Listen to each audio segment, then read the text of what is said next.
The iPad Air is a fantastic machine, and we've talked about it a whole lot here on the channel. But what are some of the best tips and tricks? Like, what are some of the best ways to get the most out of this? Let's find out. Hopefully I didn't break it. What's up, everyone? I'm the Everyday Dad, and if I can figure it out, you can figure it out. So what I want to do today is I want to run you through my favorite tips and tricks that I've come up with for the brand new iPad Air. And there's no better way than to just get into it. If you see my phone over here, it's just because I typed them all out, because I have a terrible memory.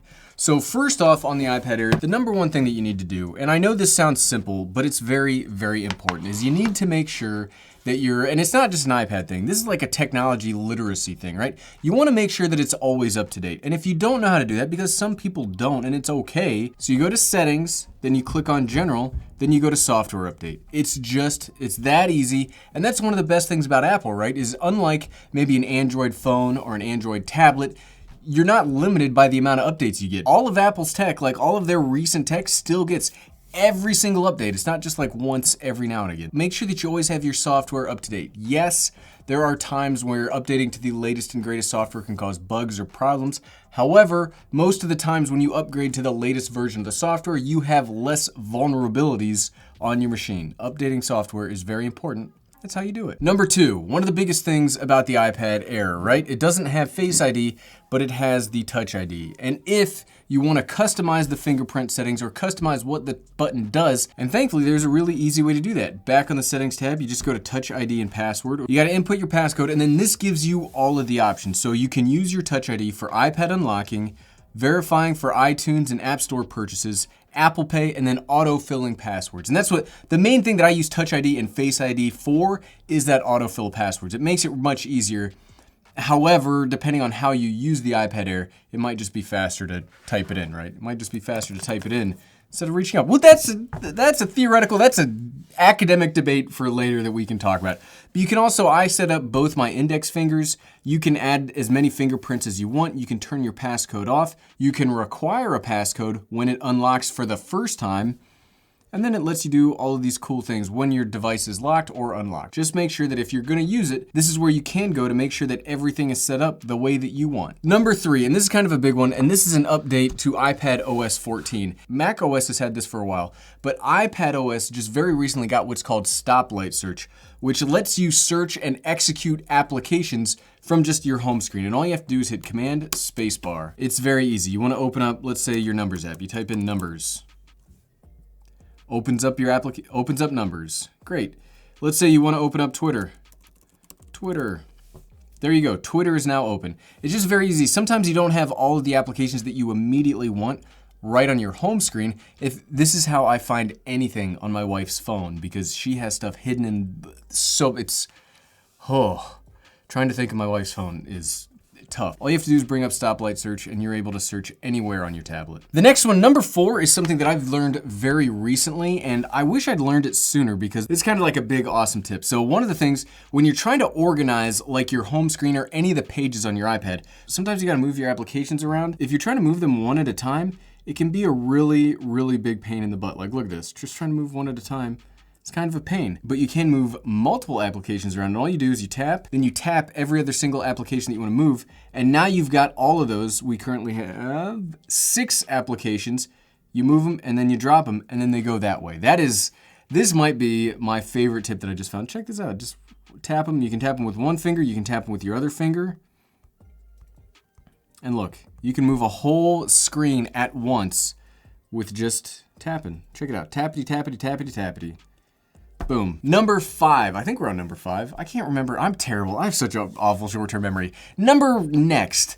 When it comes to iPad OS 14, another big thing you get is widgets. Now, they don't work exactly the same as widgets on the iPhone. Widgets on the iPhone, you can place them anywhere on the home screen. Widgets on the iPad, you only get this little side part, but widgets are still kind of really powerful and important tools. You can see here, you can set up little tips. You can set up your screen on time. You can see that I spend too much time on Twitter and YouTube. But to organize this or to set it up, you just hold over here. You see that you can keep your widgets on the home screen or you can turn them off of the home screen.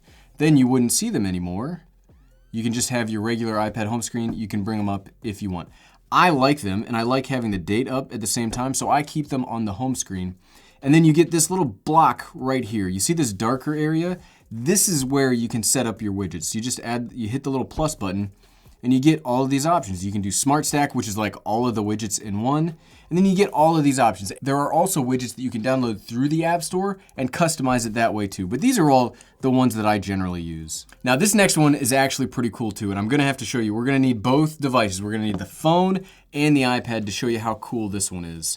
And this is, you can set it up so that if you are in the Apple ecosystem where you have an iPad and you have an iPhone, even a Mac, you can do what's called Handoff, so you can copy and paste stuff between the two devices. Yes, people know about iMessage and you know about AirDrop where you can drop files, but you can also do that if you're working on a document on your phone and you wanna move some of that conversation over to your iPad. So we're gonna show you how to do this. First, on both devices, you need to have what's called Handoff set up. So we go over to General again, we go to Airplane Handoff, and you just have it set up. And then you're gonna need to make sure that you've got Bluetooth and Wi-Fi set on. So on both of our devices here, General, Airplane Handoff is turned on. We've got Wi-Fi and Bluetooth turned on here. So let's copy our tips and tricks from the phone over into the iPad. So let's open up Notes. We'll just come over here, select all, copy, come over here, paste. See, it's pasting from Gary's iPhone. The bigger the file, obviously it will take more time, but you can see we copied all of that over into the iPad. It took seconds. I love this. This is just one of those neat things that Apple does that's just really cool. And again, if we wanted to AirDrop, we could do the same thing over to our iPad. There you go. You can see Gary's iPad. We just AirDrop it. Bop, bop, bop, bop. And there, the picture's over there too. So you can transfer files, you can transfer text. That's just, I love it. That's so cool. And one of the most important things that I like about the iPad, something that's just generally, it's sometimes frustrating to try to do on Windows or Android devices, screen recording. And there is a native screen recorder built into the iPad and the iPhone, but we'll show you, here's how you actually use it. You can see right here, you see this little red dot up here? We're actually recording the screen right now so I can show you what we're doing on the iPad. And the easiest way to do this is to start off, because you're not gonna have it set up the same way that I do. You go over to Control Center, and this is a whole tip in and of itself, is the Control Center. Check out all this stuff. These are the things that you can have set up right here when you scroll down. When you pull down on the upper right-hand side, you get all of these quick menu options. You can set it up however you want it. So I've got silent mode, timer, notes, camera, screen recording. It's the ones that I use the most often. But you can also use Apple TV remote, dark mode, guided access, other things. But to do the screen recording, all you do is here, we'll stop this. We can't start another one until it saves, because here's a tip. If you do a screen recording, stop it, and then before it tells you that it's saved, you do another screen recording, you'll lose that earlier screen recording. Ask me how I know that. Be like, Gary, how do you know that? Have you lost files before? Yes, you see screen recording saved to photos? That's how you know your screen recording is saved. So to start a screen recording, you see this little button right here is the screen record icon. You just tap it, 3, 2, 1. Now we are screen recording. Then when your screen recording is done, like you saw, it saves to photos. You just come over here. That is our latest photo, and you can see we can scroll through it and we can see our screen recording. Screen recording, very, very helpful, very powerful. And then speaking of screen recording, if you don't want to record and you just want to do a screenshot, that's even easier. Check it out. You do up and then home button at the same time. There you go. You get a screenshot and you can edit it, draw on it if you want to. Hi. Easy. Easy peasy lemon squeezy, as my 8-year-old would say. And then it stops screen recording. I guess I just learned that. I did not know that. So if you take a screenshot, stops your screen recording. Tips and tricks. Did it then save the second one? Probably not. See, okay, here's another tip and trick. If you have a screen recording going on and then you do a screenshot, you'll lose the screen recording. Lesson learned today. Thank goodness we stopped that one, right? If you're gonna use this as a productivity device, here's probably the most important tip that I've got for you today, and that's how to multitask with the iPad. iPads used to be very hyper specialized where you could only ever do one thing at a time, but now there's ways where you can do all sorts of stuff at the same time. And the first one is you can do dual screen tasks if the app supports it. So very easily, let's bring up the internet. So we'll bring up the internet, and then to multitask, you see this line right here? This is the dock. So we pull up the dock, you can see all of our apps. Let's bring up Twitter, so you touch and hold, then you can drag it over to the side here, and you can see that you can then multitask. So we've got Twitter and the internet open at the same time. You can resize it if you want to. The way that I normally do this is I have my calendar and my email open because that's generally how I need to work because it's very important. But wait, there's more.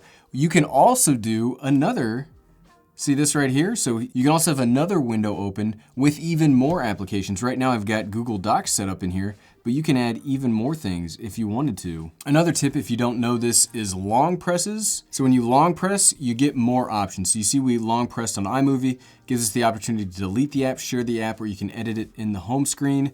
When we click on Twitter, it gives us more. We can scan QR code, we can do a new message, new tweet, stuff like that.